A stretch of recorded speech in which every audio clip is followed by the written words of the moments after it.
Hello and welcome to the latest from Hearts Standard. My name is Joel Sked and I am once again joined by Craig Cairns. How's it going, Craig? Pretty good, Joe. Pretty good. Getting into the Christmas spirit. Good. I very much enjoy Christmas, but I've not got into the Christmas spirit just yet. I'm just going to close my. No, I'm being forced into it, really. No, I love Christmas. I love the songs. Love the music. Just love the lights as well. So, thoroughly looking forward to getting the Christmas spirit. But you're going to Copenhagen next week, where there's loads of Christmas markets, so you might finally get into the go from the Grinch to Santa Claus. So, here's hoping. We are here. Yeah. We are here to discuss, to preview the Dundee game on Saturday. Why Hearts really need to win this game. Come on. In the Scottish Premiership. Of course, Hearts on bottom of the Scottish Premiership table. 2 points behind Hibs, who will go to Celtic Park this weekend.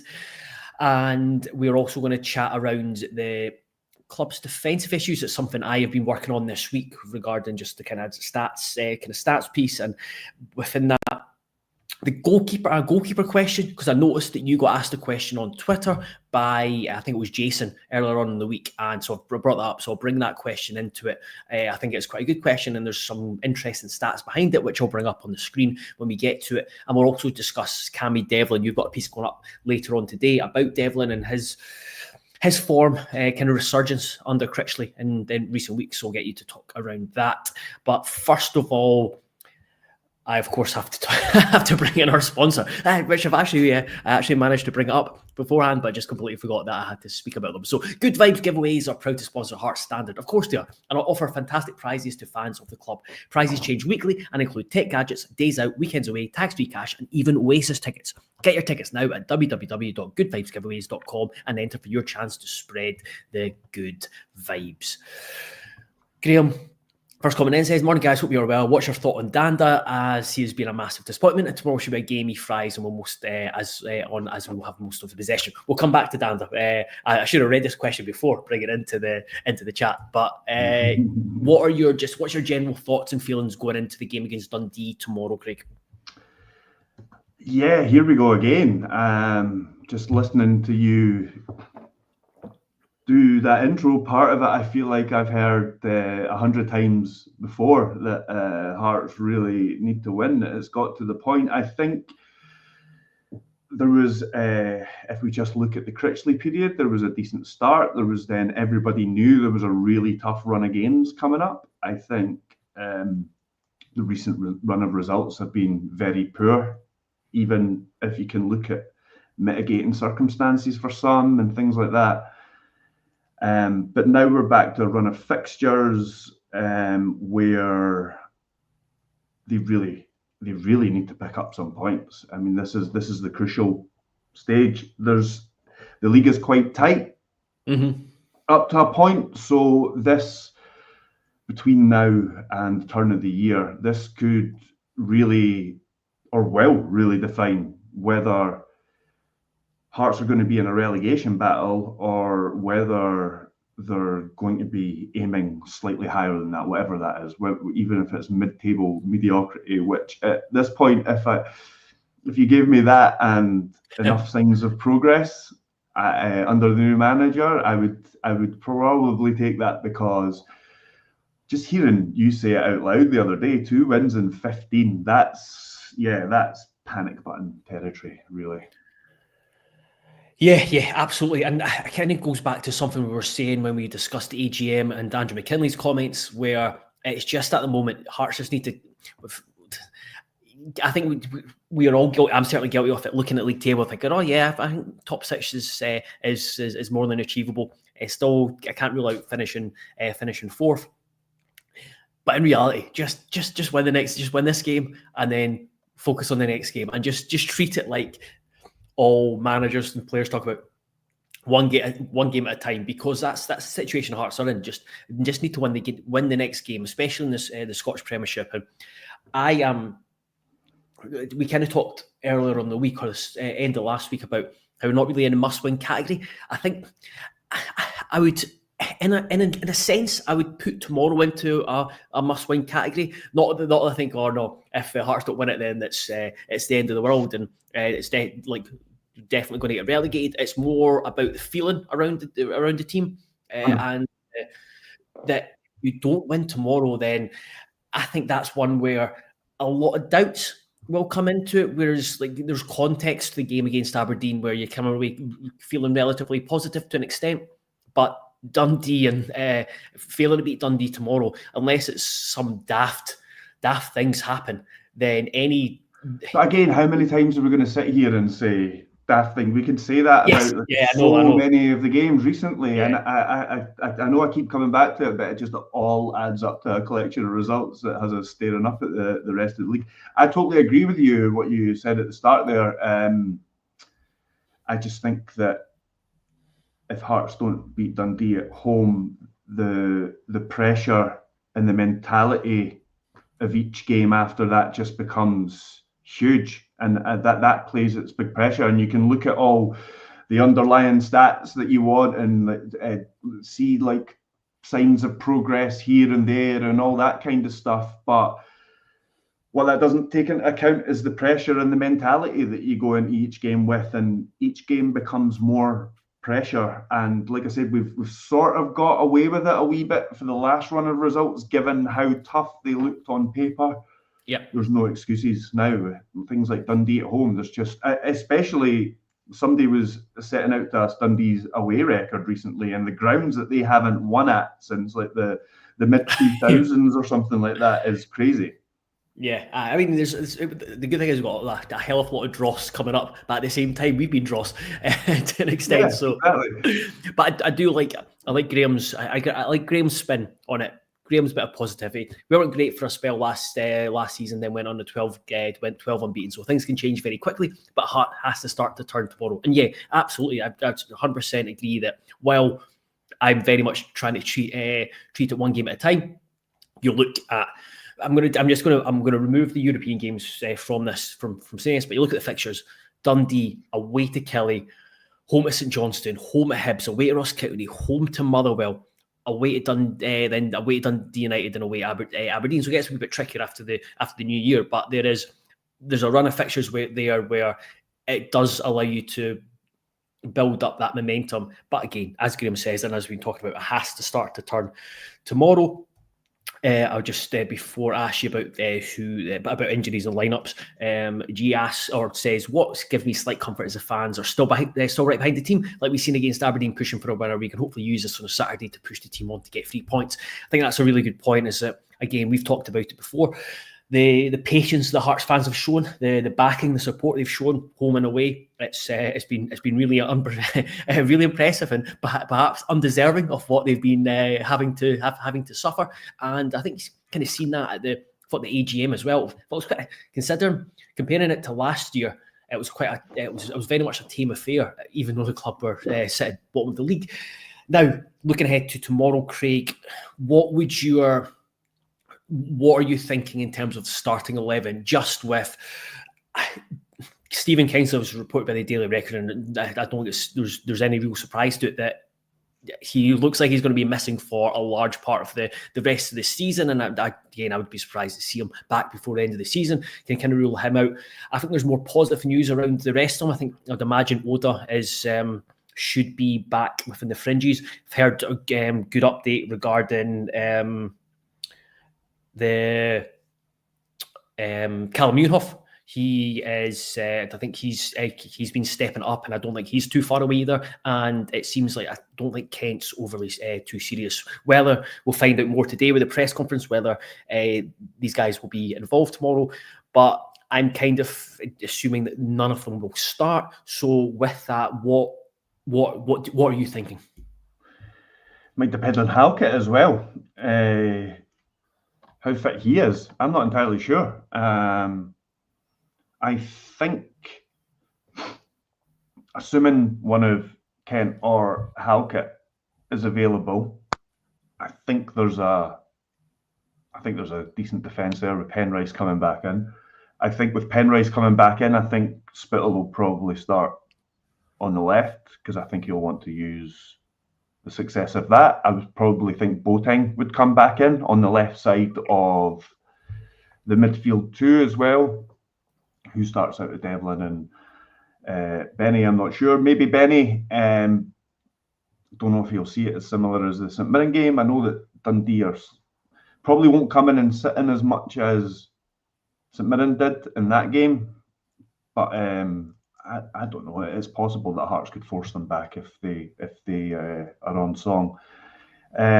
So, and given the football that Devlin's played recently, it might be Benny, and just you've seen the combination of Benny and Boat. I mean, we're going to talk about Devlin in a bit, and the piece that I'm writing is kind of the conclusion of it, if you like, is that I think a few weeks ago people maybe thought Benny and Boateng were two of the first names on the team sheet, but now I think it's 2 from 3. I think Devlin in recent times has played himself in, and it's now probably going to be like a horses for courses approach.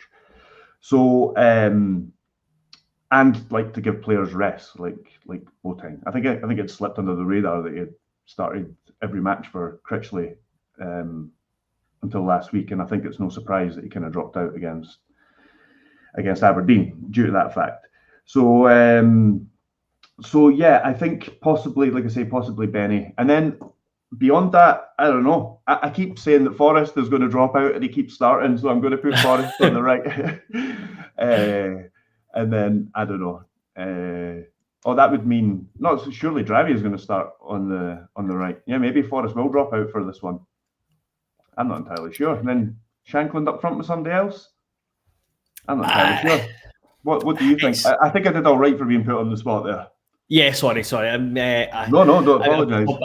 I'll stall and bring in Graham. Graham says Gordon. Oh, he's done something I don't like by putting the left back first. He's going Gordon, Penrice, Halkett, Rolls, Oyogoke, Devlin, Benny, Spittle, Forrest, Musa, Shanklin. Scottish TV Gold says Halkett did a great job on Sunday. Would be brilliant if he remained fit, as he's a top defender, brings a physical presence we have been lacking lately. Yeah, I think on Halkett, he was very impressive on Sunday, considering the lack of football he's had.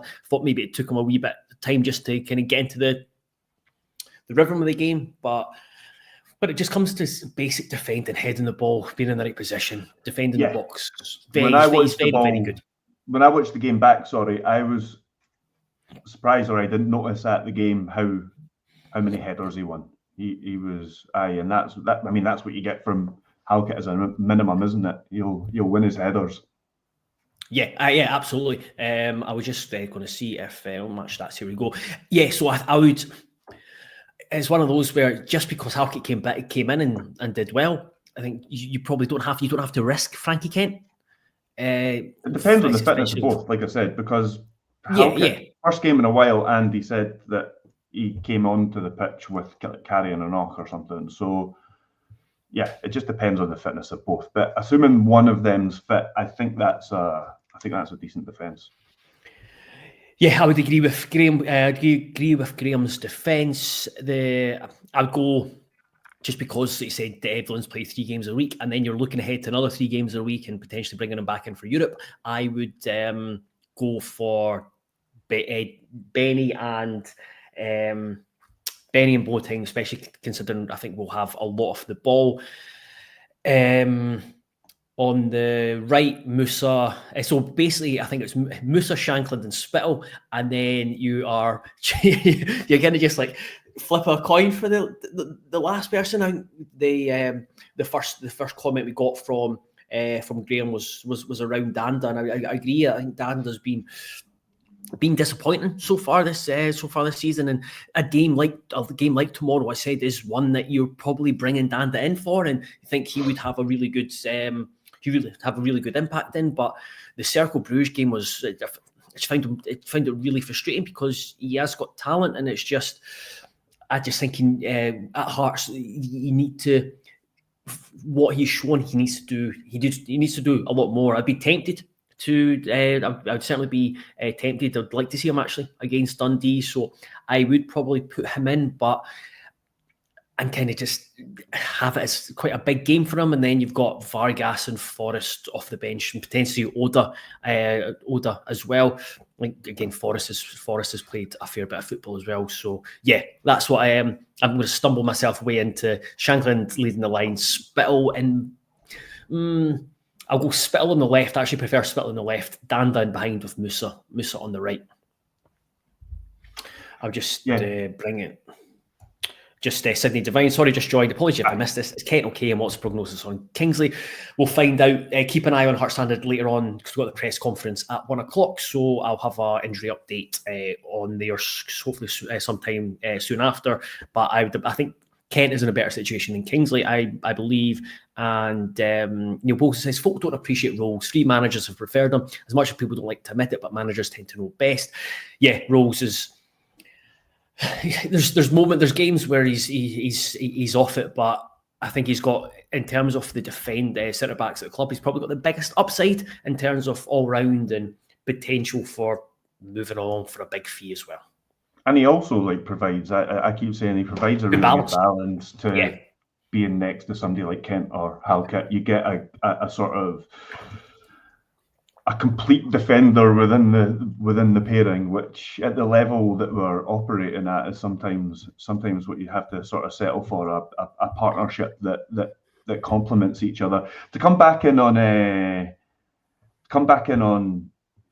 Danda, I would probably disagree with playing him and making it a big game for him, because I think Hearts just need to go with their most informed players, their strongest players, and they just have to get a win. And Danda's just not shown it recently. And I think something you'd said recently on another podcast was that the new signings have largely been good. The issue's been with the players from last season not keeping up their form. Danda's the exception to that. Danda's the one that was maybe the most exciting on paper, for at least for some people, and has probably delivered the least out of the domestic signings, I should say, because there have been a few other sort of flops and don't knows and things like that, I suppose. I agree with what you said in terms of playing the best, the most informed. My question is, who is the most informed that plays with Musa, Spittle, and Shankland? Yeah, well, that's sort of James Wilson. Just put Shankland as the number 10. Yeah, that's it. Maybe Shankland and Wilson, and then Musa on the right and Spittle. But I definitely think I convinced myself up until the point where I was like Musa on the right, Spittle on the left, because Penrice was back in, and then I wasn't sure what else I was doing. Like if I was playing somebody ahead of Shankland or somebody behind Shankland, I don't know. So yeah, good luck to whichever us is doing that tomorrow. might just give us both a day off for doing that. Right, we'll move on to the only thing I would say was just with Dundee, they're still playing basically 3-5-2, so I wouldn't be surprised to see, especially when we're building up in possession, that Oyegoke kind of comes across and maybe plays as a third centre back. Now that would. Then you might need Forrest to be in the white. I don't know, but I wouldn't be surprised if there was if we seen a different shape in and out of possession. I think if you play Spittle centrally, he tends to wants to drift to the left anyway. So yeah, it's possible for 2 wingers and then Spittle, the other guy in the centre. Right, let's move on to, what do you want to discuss? The team's defensive issues or Cammy Devlin? Let's go with Devlin. You mentioned him. So you mentioned just how it's now it's almost like 2 from 3 if we play a midfield, kind of centre midfield 2. What have you discovered on your research and you're digging into his games? Data, footage, etc., etc. The first thing I was slightly surprised by. I kind of had it in my head that Boateng and Benny had just been Critchley's preferred midfield 2, but looking at it, Devlin started 7 of Critchley's, was it 10 games? Is that right? Is it 10 games we're at now? Ooh. Something like that. Anyway, he's started the majority of them. Now, that's really no surprise when you see how he is in European matches. So he's been starting the European matches, and then the club shared that Conference League graphic recently where he was like top for, I can't remember if it was tackles or defensive duels. I've been looking at so many different stats on him over the last couple of days.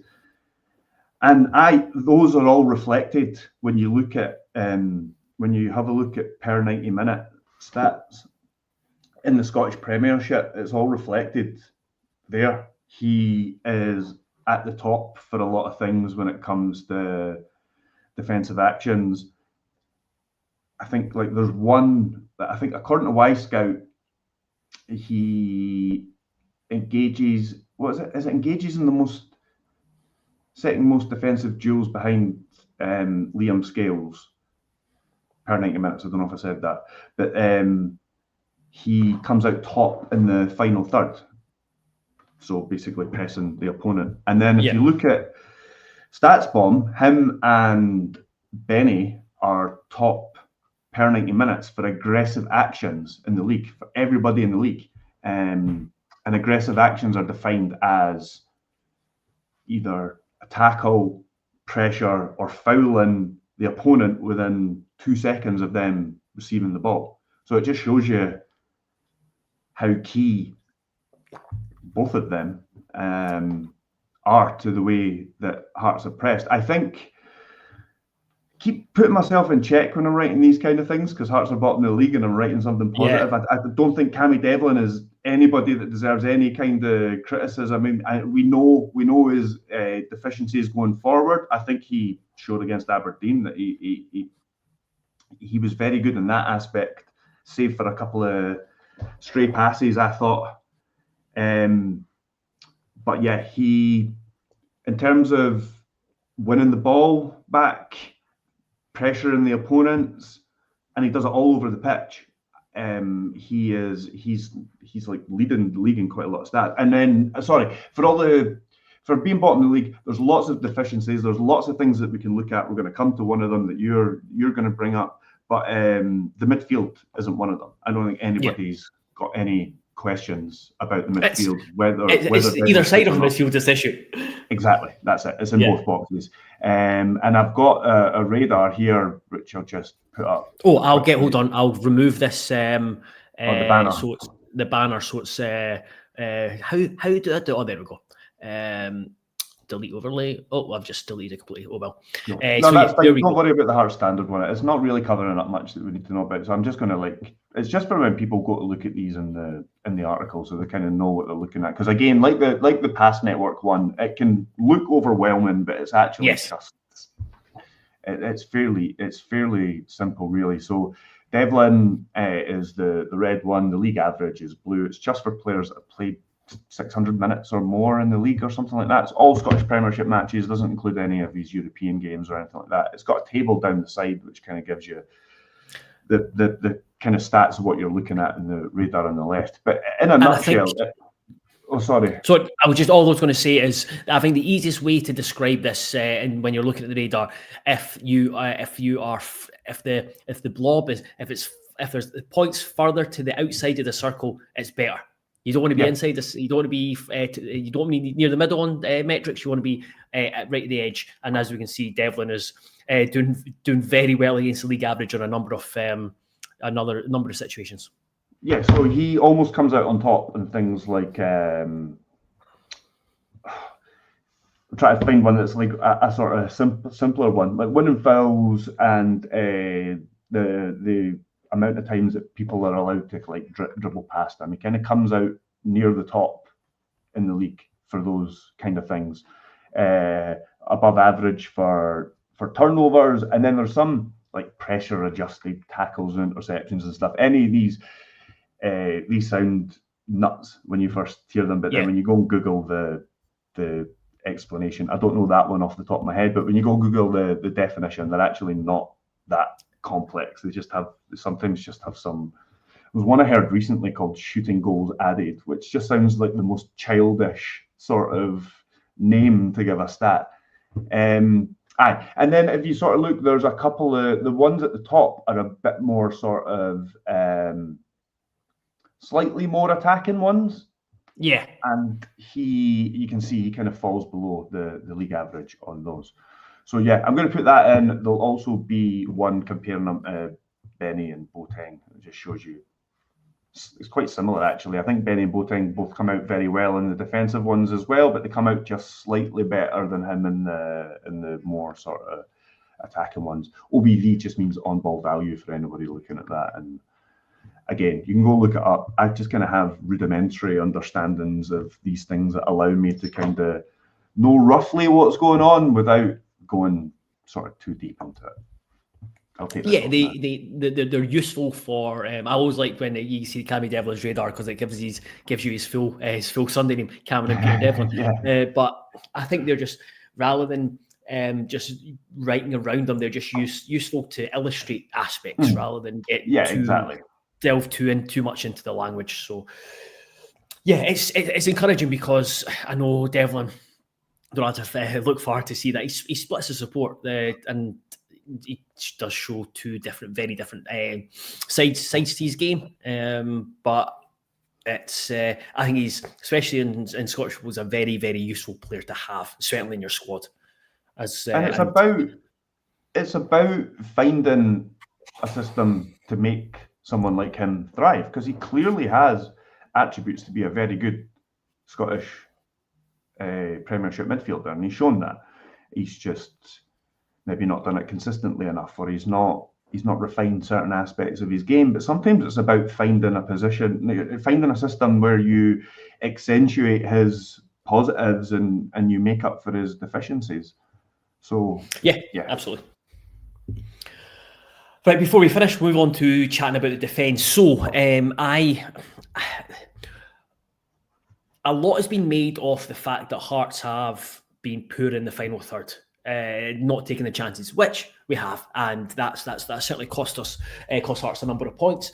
However, you actually, if you look at the if you look at the other side of the game, the defensive side, Hearts have been underperforming even more. The number of goals, I think was conceded 26 goals in terms of league, 25 goals in 15 games, which is 11 or 12 more than the same number of games last season, whereas we scored one more in the same number of games in the league compared to last season. So there is, as Craig mentioned, deficiencies, and Critchley's mentioned that before when he came in. Essentially, Hearts need to get better in front of goal, and they have to get better at defending their own goal. Now, I wanted to see kind of what had changed, because when you watch back all the goals conceded in the league, you're watching the games and there doesn't seem to be anything standing out that's changed dramatically from last season. We've conceded more goals at set pieces, but again, there was, for example, the Motherwell game where we conceded 2 goals. They were very simple reasons why we did that. Salazar and Gerald Taylor, new signings, had dropped deep, and obviously still getting used to the fact the defensive setup and defending set pieces. Now, there's not been too much, so I think I'll bring up the defence, another radar, and it just shows you that the defence of this season is the red, and the defence of last season is blue. So Hearts have been conceding a lot more shots from counter-attacking, but been better at the number of conceding fewer shots. The expected goals conceded has dropped, and which is all encouraging. And the set piece, the expected goals conceded for set pieces has also dropped. So there were a lot of kind of positive signs, and then even more positive is the fact, right, sit down for this one, because I know we're bottom of the league, but Hearts have got on paper, in terms of expected goals, the third best defence, which is mental considering Hearts are bottom of the league. So goals scored, they're pretty poor, aren't they? I think that's that kind of Midlands. So, is it Midland? I thought we were the 4 goals against St Mirren sort of inflates it a wee bit, doesn't it? Yeah. So what that kind of shows, and I don't want to get I don't want to just think people. I don't want to express it all because the stats say Hearts have been okay, that everyone's going to be fine, because last season we kind of overperformed and kept overperforming, and it didn't really even itself out until maybe this season. So it just shows you that there are aspects which are positive and hope to turn around. Big issue is the big thing that kind of stood out for me in terms of a potential issue, and it's something that Jason asked Craig on, I think it was Monday, after he put out his analysis piece from the Aberdeen game. Want to hear your opinion on the next pod about Gordon versus Clark. Concerning for me that Craig Gordon has like 3 to 4 clean sheets in previous 45 plus games. Xander has 15 last season alone. For me, Xander organised the defence better and should be number 1. Now, Hearts have not kept enough clean sheets this season, that's for sure. And there's been an issue with conceding goals from long distance. These are all the goals you've conceded in the league, and you can see that 5 have been from the edge of the box or just outside, just inside or just the edge of the box. You look at Ross Graham's trunder for Dundee United. You look at Nicky Devlin's. To be fair, it was a really good finish at Aberdeen. Luke McCowan, that's the centre one there where my mouse is over, which Gordon probably should have saved, although he was kind of blocked from.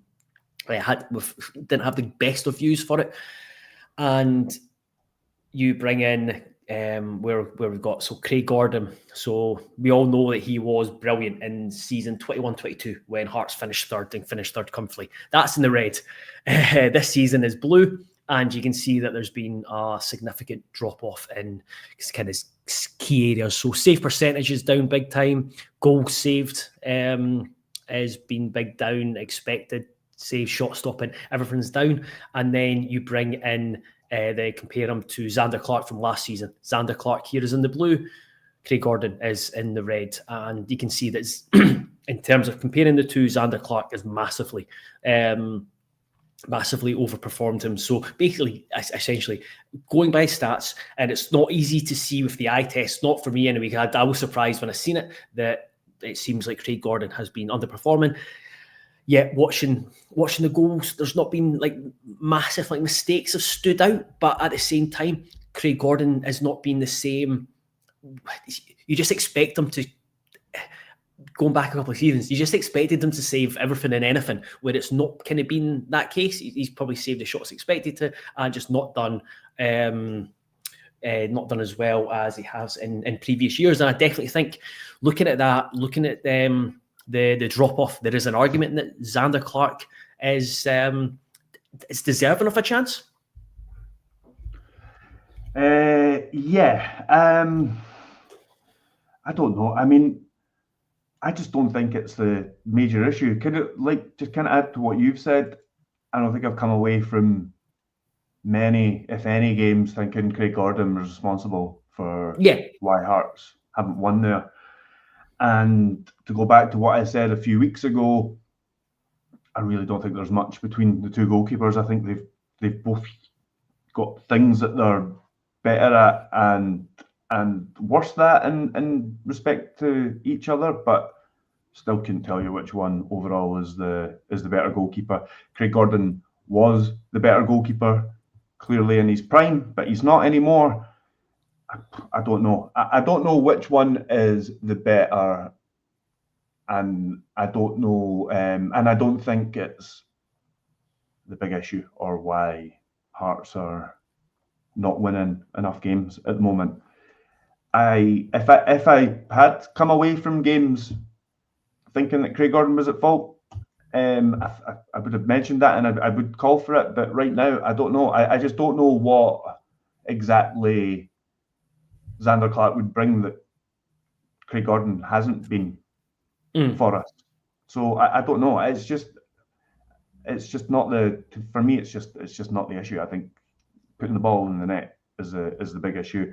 Secondary to that, the defence conceding poor goals. But I think the main issue is getting the ball in the net and getting the ball in the net first. Yeah, I mean, on the defensive side, just watching the goals conceded. I think just because we've not been scoring the goals we should be, then it puts more pressure on the defence to keep clean sheets. Because if you're not scoring enough, then you're like, right, we need to win games 1-0 and keep a clean sheet. Feed into each other, yeah, definitely. To get to it, but then you're looking at the defence itself. Or the goals conceded. I think the 25 goals this season, there wasn't really any significant pattern. The only pattern was conceded a lot of nonsense goals.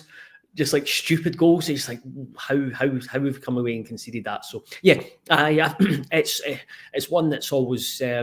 I just thought I would share what I saw and what I found out stats wise on Gordon and Clark, and so I know it's something that's been discussed plenty over the last 12 to 15 months. And I think, as one guy said in the YouTube comments, it can be a bit tedious, and yeah, I do tend to agree with it, because, like you said, Craig, I don't think there is.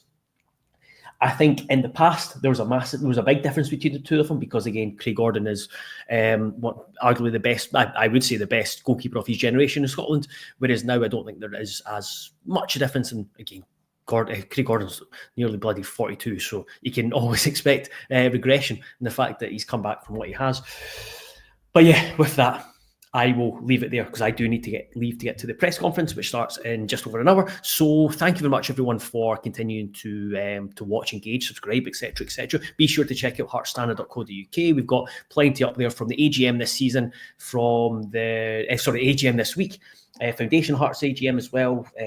Got a two-part exclusive interview with Lee Miller. I was on an exclusive interview with Angus Beast earlier on in the season, and earlier on in the week, sorry, and we've got Craig Cairns' piece on Cammy Devlin coming up later on today. But until probably in the next couple of days, when we find a time to look back at the Dundee game, hopefully everyone enjoys their weekend, and goodbye.